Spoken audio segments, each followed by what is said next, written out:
Hey everyone, how's it going? Forrest here, again with another installment of my complete analysis of all of J.S. Bach's chorale harmonizations. Today we're looking at Du große Schmerzensmann. That's a very fun word to say. It roughly translates to, O Christ, who on the tree. Before I get started, I just want to remember these right here, these fermatas that did not make it into the print, unfortunately.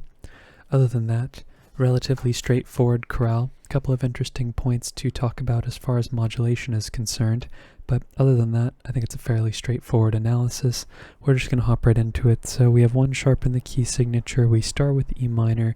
We end on E minor as well. Interesting that we end a minor chorale on a minor chord, but I do believe we start in the key of G major here, and this E minor is our 6th chord. We then move to B, B, D, and G, which is G major in first inversion. That's 1/6, passing tone in the tenor. Then we have C, G, E, and G, which is our 4 chord, C major, passing tone in the tenor again. B, B, D, and G this time, which is 1/6. Then we have A, C, E, and A. Might be tempted to call this a 2 chord. I think it's more likely this is a 7/6 chord and this F sharp is our chord tone. Bach does this pretty often. Or maybe this is a 2/7 progression. I'm more inclined to think that when only one voice is moving, we kind of make the choice between the 2 tones. Maybe it's a 7/6 chord, who knows. But this is an imperfect authentic cadence in the key of G, where we cadence on 1, G, D, G, and B. Looking ahead to our next cadence, it ends on a perfect, our next phrase, it ends on a perfect authentic cadence. No modulations. We're staying in the key of G major. G, D, G, and B. No need to reanalyze. Passing tone in the bass. E, E, G, and B. That's another 6 chord. So we're kind of hearkening back to how we started our previous phrase. B, D, G, and D, that's another 1/6 chord. I suppose you could analyze this as a 3 chord as well and look at this G as sort of like a 6/5 suspension, but 1 versus 3/6, they're fairly interchangeable because they're so similar to one another structurally. We then have C, C, E, and G. That's another 4 chord, root position. We have some passing tones in the upper voices here. C, C, F sharp, and A spells another F sharp diminished chord. In this case, it is in second inversion. Not too important when it's a passing chord and the bass is static, but I will include the inversion because the bass is a chord tone. And then we resolve to 1, B, D, G, and B, which is in first inversion. Passing tone in the bass. And then we have D, D, G, and A. I reckon this is a 5 chord. 4/3 suspension here in the alto as well. This A is a chord tone, so we don't need to mark it. D coincides with the resolution of the suspension, 4/3. Passing tone in the tenor, passing 7th here, and then we cadence on G major, G, B, D, and G. Next phrase, we see our first modulation as we prepare for a half cadence in the key of E minor. And we have a bit of a modulation zone here, and I think there are a couple of different ways that you could go about analyzing this. I'm going to err on the earlier side this time just because it's consistent with another modulation to E minor we get later in the chorale, more specifically in the last phrase. But we're just going to start things off. So G, D, G, and B. No need to reanalyze. It's another G major chord. D, D, F sharp, and A is our 5 chord, and I think we're modulating over another subtonic 7th here because Bach will immediately turn us towards the idea of E minor with the D sharp happening here, like a chromatic stepwise motion ascending in the tenor. So we get this passing 7th in the bass, and then we have B major immediately afterwards. B, D sharp, F sharp, and B, which is our 5 chord. We then have E, B, F sharp, and G, but of course this F is a 9/8 suspension over the bass, and E is our tonic triad. This E right here is our resolution. It takes us to A minor, A, C, E, and A. I guess you could make an argument that instead of a 4 chord, I'm going to mark it as a 4 chord and look at this F as more of like a, kind of like the reverse of an enclosure. If we looked at the F sharp and the D sharp as notes that surround E, it's kind of like E wants to go down to D sharp, and F is sort of functioning like an ornament. But if E was on the other side of this, I would call this figure an enclosure, because F sharp and D sharp surround the E, kind of like this E right here, but there's a gap in the middle of the phrase, so not sure how much there is to be read into there. But you could also call this 2-6. I think, 4 versus 2-6, they're both expected in cadential situations. I would say 2-6 goes more commonly to 5 in a cadential situation than 4 does, but the fact that they're both here, it doesn't really make too much of a difference. So we're going to call this F sharp a non-chord tone, and then we have B major, B, B, D sharp, and F sharp, our 5 chord. So our next phrase is also in the key of E minor, and it ends in a perfect authentic cadence this time. So we see kind of a similar grammatical structure here in the form, where we have not a perfect authentic cadence in the key, and then a perfect authentic cadence in the key. Not a perfect authentic cadence in the key, or a new key, perfect authentic cadence in the key. We'll see if that holds up for later in the chorale as well. I'm not sure if it does, but 5 eventually resolves to 1, E, B, E, and G, tonic triad, passing 7th in the bass, C, C, E, and G is C major. This time it's our 6th chord, neighbor tone in the bass, C, G, D, and G, but this C is most likely an accented non-chord tone, and it's this B that we're looking for here, making this a G major chord in first inversion. This time it's 3-6, some transitive harmony here. Typically chords move a fifth away down, like 5 going to 1, 2 going to 5, etc.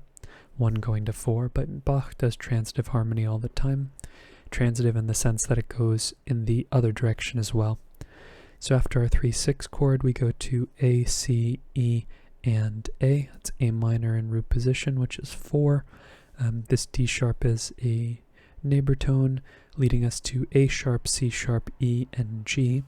That is A sharp fully diminished 7th in root position, which is 7/7 of 5, because A sharp is the leading tone to B, and B is our 5 chord.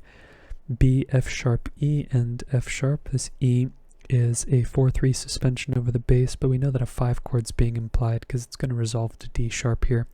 And then this B becomes a syncopation, B, B, D sharp, and F sharp. A little brief passing 7th here in the tenor before we get E minor, E, G, B, and E, tonic triad, root position. Then we have this short phrase here. It kind of feels out of place. What's it doing here? It's a very interesting change of character and an interesting take on the melody here, where Bach forces the perspective of B minor and then flips the script and then cadences in D major. Really interesting fashion. It's like an imperfect authentic cadence in the key of D major.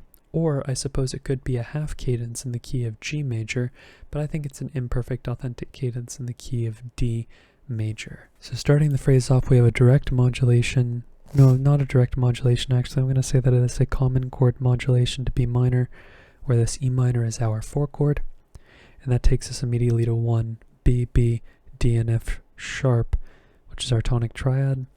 Passing tone in the bass, D, B, D, and F sharp, which is taking our triad and inverting it, root position, first inversion. And then we get A sharp, C sharp, E, and F sharp, which is F sharp 7 over A sharp, 5/6/5, and that resolves to 1, B, C sharp, D, and F sharp, but the C sharp's a 9/8 suspension over the bass, so this is actually our tonic triad. And I think coincidentally this is the place where we go to D major. So we briefly visit B minor, and then we pivot to D major, which of all the keys is probably the most tame to get a modulation this late, because B and D are relative to one another. So it's not super interesting that we're going to B minor in the first place. It is the key of the minor dominant, but the fact that he mid-phrase modulates, that's what I've been calling it in my notes, where he starts a key in a phrase or modulates to a key in a phrase and does not finish the phrase with the same key he modulated to. But B minor turns to our 6th chord in the key of D major. And then that takes us to E, A, C sharp, and G. And I think this is actually what makes the phrase super interesting as well, is this resolution. A7 over E, would be a 5-4-3 chord because it's in second inversion. This G is a chord tone, and then we resolve to D major, D, F sharp, D, and A, which is our tonic triad.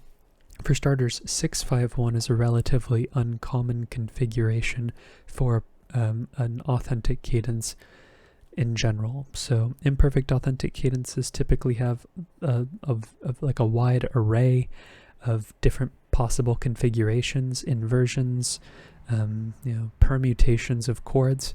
It's interesting to see 6-5-1. It's interesting to see a 5 chord in second inversion, and it's also interesting to see a 1 chord with the 5th of the chord in the melody. None of this is explicitly breaking any conventions that Bach would have been following, but it definitely is atypical for him to have cadenced in such a fashion. But this is kind of an unusual phrase. It's short, and Bach gets a lot done harmonically over a small little piece of real estate here. But we're going to transition to the next phrase, which is a lot tamer, ends in an imperfect authentic cadence in the key of G major, and we're looking for a point to modulate. So D, D, F sharp, and A. That's still our tonic triad. I think I'm going to err on the side of modulating as late as possible here, which I think is this D major chord. D, D, F sharp, and A. And the reason why I think it's this D major chord is because the C natural here rather than C sharp. So in the key of G, D major is also 5, passing 7th in the bass, and then we have B, D, G, and B, which is our tonic triad in first inversion, 1-6. And then we get a little interesting quirk too, A, E, G, and C. We know that Bach loves 2-7 chords, but typically they're in first inversion when we see them in a cadential context. Don't know why they're in root position here. I mean, Bach has been resolving kind of unusually throughout this chorale. Root position 4 chords a little unusual, not the most unusual because it's also sort of has some 2-6 vibes. Sort of like 1-7-6-1 progression. I didn't comment on it this time, but this is a very common progression in Bach. Really the most typical cadence that we've had is here leading into our 4th phrase, but even then our predominant is a secondary leading tone chord. So we've been chock full, or this chorale is chock full of interesting resolutions. But 2-7 going to 5, D, D, F, sharp, and C. Again, this is a 5-7 chord, so 2-7 going to 5-7, but the 5-7 is incomplete, also somewhat unusual. Not, revolutionary or unprecedented, but unusual. And then we cadence on G major, G, D, G, and B, which is our tonic triad. And so we're looking ahead to the next phrase, which ends in a half cadence in the key of G major. No modulation, so we're still analyzing in the key of G here. G, D, G, and B is our tonic triad still. Passing 7th on the bass. E, E, G, and B is our 6th chord, E minor, with another passing 7th on the bass. C, D, G, and D. I reckon this C, again, we saw this earlier. It's most likely an accented non-chord tone here. Like here, we saw it in the context of E minor earlier, but here it's in G major. This is our tonic triad in first inversion, kind of like the progression we had at the beginning of the chorale here, as well as near the beginning of the second phrase. And that takes us to A minor, A, E, G, and C, which is another 2-7 chord in root position near the cadence. It's interesting that we're seeing it repeated twice, but displaced a bit so that it's functioning as a predominant chord, but the dominant is actually happening on the subdivision here. A, D as a anticipation, F sharp as a neighbor tone, and C as the chordal 7th, which is D7 over A, another 5-4-3 chord. This time in the key of G major though. So we're seeing a 2-7, 5-4. We're seeing a 2-7 in the key of G, but we're seeing the 5-4-3 chord in the key of G this time rather than the key of D. But granted, this 5-4-3 chord is not a subdivision, so take it with a grain of salt. We're still seeing the same chord though. G, D, G, and B is our tonic triad in root position, G major, and then we have D major, D, D, F sharp, and A, which is our 5 chord. And then we end our chorale with a perfect authentic cadence in the key of E minor. So it's kind of interesting that we spend as much time as we do in G major, and then we pivot to E minor for the end of the chorale. I mean, granted, we do spend a great deal of time in E minor. We spend 2 phrases in the key, or technically 3 phrases in the key of E minor, because of the fact that we are ending the chorale in E minor as well. But yeah, maybe like 2.5, because we don't have a complete phrase in E minor at the beginning, or in the first section of the chorale. But we're going to start with a similar modulation that we saw earlier, just staying consistent with the way that we got there. We start with D major, D, D, F sharp, and A, which is our 5 chord in the key of G major, so no need to reanalyze there. But in the key of E minor, it is our 7 chord. So I'm trying to draw some parallels between the way that we got to E minor the first time as well, with the passing 7th and the tenor, before we get D sharp, B, F sharp, and B, which is our 5 chord in first inversion, 5, 6. So we're seeing a similar progression, just different voicing. Neighbor tones in the alto as well as the bass, before we get D sharp, B, F sharp, and A. Virtually the same chord, just we're adding the chordal 7th there. This B, B, F sharp, and A gives us kind of an incomplete root position 5-7 chord, but not going to mark that. This B is still a chord tone though, and that resolves where we would expect E, B, F sharp, and G. This F sharp being a 9/8 suspension over the bass, but we know E minor is being implied here. We then have B, B, B, E, and F sharp. This E again, another suspension. It's a 4/3 suspension. It's this D sharp that's our chord tone. There's a 5 chord here, B major. A little brief passing 7th here before we cadence, not on E major, but E minor, which is a little unusual. Been seeing a more frequent occurrence of, or more frequent occurrences of minor cadences in minor chorales, which is kind of unusual. I don't know if that's just an anomaly based on the chorales that we've been looking at recently, but I feel like the general norm is that Bach typically cadences on a major triad in if the overall tonality of the chorale is minor, but that's mostly speculation. I don't know why Bach ended this particular chorale on minor. It's not super important. But that's going to wrap up today's analysis. The only real thing that I wanted to talk about is the mid-phrase modulation here from B minor to D. Other than that, this chorale is more or less strictly functional and nothing really to write home about. If you're interested in following me along on the journey to analyze all of Bach's chorale harmonizations, feel free to subscribe to the channel, hit the notification icon as well, and you could like the video if you enjoyed the content. Thank you so much for watching the video and supporting the channel by doing so. I look forward to tomorrow's analysis, and I hope you take care.